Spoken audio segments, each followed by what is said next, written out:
Ang tagal ko na guys gustong kumain ng halo-halo sa Lucky Plaza, kaya lang napakamahal. So ngayon gagawa tayo ng homemade halo-halo. Hi guys! Welcome to my vlog! For today's video guys, nakikita nyo ba yung mga ingredients ko? Ayan. Dahil napakainit ng panahon ngayon, tayo ay gagawa ng homemade halo-halo. Ang tagal ko na kasi guys gustong kumain sa Lucky Plaza ng halo-halo, kaya lang ay super mahal. So, cannot afford dahil ang mahal-mahal niya guys. Parang ang sarap-sarap niya, pero pag yung nakita ko yung price ay napakamahal. So, ngayon guys ay gagawa ako ng halo-halo na homemade. So, ito ang ating mga ingredients. Gumawa ako ng gulaman, 2 kulay. Tinagyan ko ng green at saka pula. Ayan. Ito naman guys na mango, ayan yung dessert namin kagabi na hindi namin kinain. At dito naman banda ay mayroon tayong kamote. Tapos dito ay yung malagkit na linagyan ko nung bulaklak na yan. At ito ang gagamitin nating pang blend ng ice.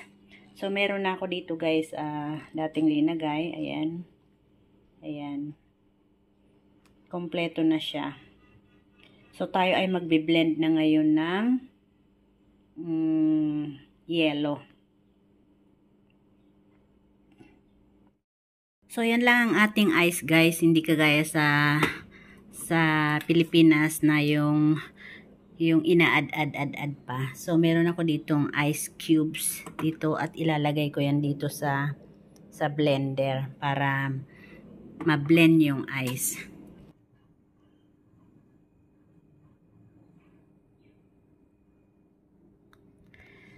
So, eto guys yung aking ice. Ayan.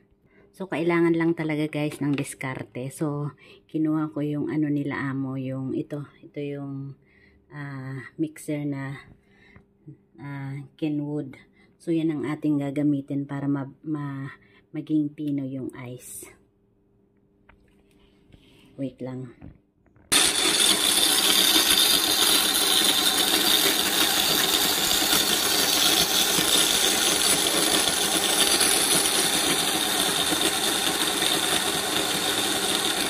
So, ito na guys, ang ating yellow. So, ilalagay ko na yan dyan sa baso para meron na kaming halo-halo ng aking kasama. Ang mga ingredients na yan guys ay ginawa ko lang kanina habang wala si amo. Kailangan lang talaga ng diskarte para makain mo ang gusto mong makain. So, ayan guys.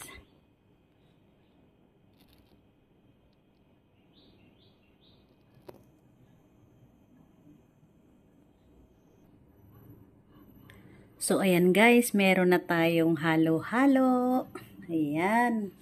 At lagyan na natin ng gatas. Ito yung gatas ko ay Carnation. Binili ko ito nung mga nakaraan pa.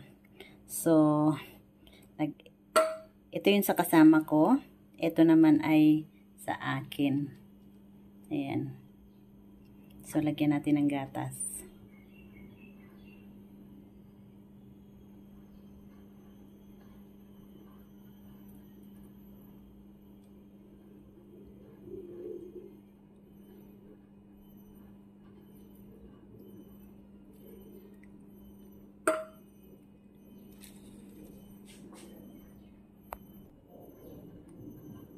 So, ayan guys, tapos na ang ating halo-halo. Let's eat halo-halo. Ayan, ayan na yung aking halo-halo. O, diba? Ang sarap. Sarap niyan guys. Lalo ngayon, napakainit ng panahon. Kayo guys, gawa na rin kayo ng homemade halo-halo.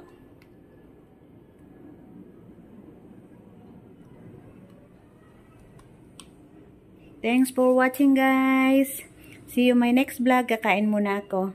At kung hindi ka pa nakakapag-subscribe, please subscribe to my channel, Burgess Vlog OFW dito sa Singapore.